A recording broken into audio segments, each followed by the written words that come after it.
In the year 1078, a monk named Anselm of Canterbury astonished the world by arguing that if it is even possible that God exists, then it follows logically that God does exist. Anselm's argument came to be called the ontological argument, and it has sharply divided philosophers ever since. The 19th century German philosopher Arthur Schopenhauer called it a charming joke, but many prominent 20th century philosophers such as Charles Hartshorne, Norman Malcolm, and Alvin Plantinga think that it's sound. Here it is. God can be defined as a maximally great being. If something were greater than God, then that being would be God. And in order to be maximally great, a maximally great being would have to be all-powerful, all-knowing, and morally perfect in every possible world. Possible worlds are simply ways the world could have been. To say that something exists in a possible world is just to say that if the world were that way, then the thing would have existed. For example, even though unicorns don't exist in the actual world, it seems at least possible that they could have.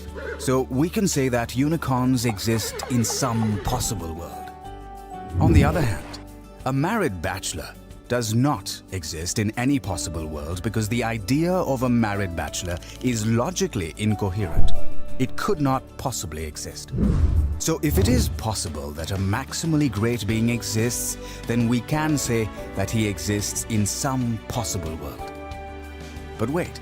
A maximally great being would not really be maximally great if it existed in only some possible worlds. To be maximally great, it has to be all-powerful, all-knowing, and morally perfect in every possible world.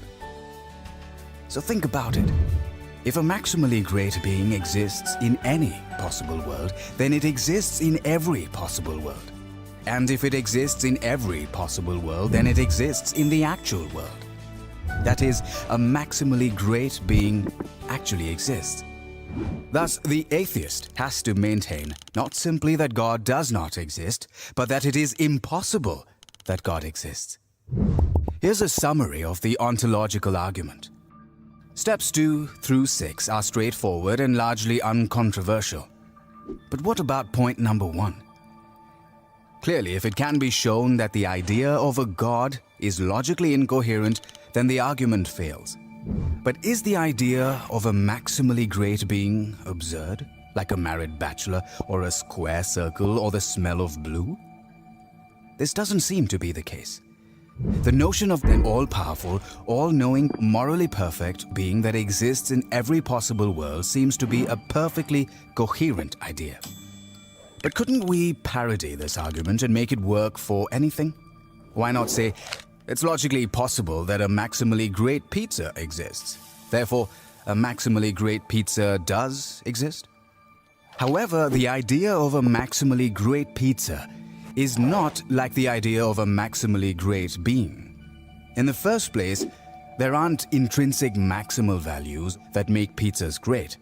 There could always be one more pepperoni to increase its greatness. It's not even obvious what properties make a pizza great. Thin crust or thick crust, extra cheese, anchovies? It's relative to the taste of the consumer. In the second place, a maximally great pizza would have to exist in every logical possible world. But that would mean that it couldn't be eaten. So it wouldn't really be a pizza, because a pizza is something you can eat. The idea of a maximally great pizza turns out not to be a coherent idea. The idea of God, on the other hand, is an intuitively coherent idea. Therefore, his existence is a possibility. And the ontological argument shows that if God possibly exists, then God actually exists.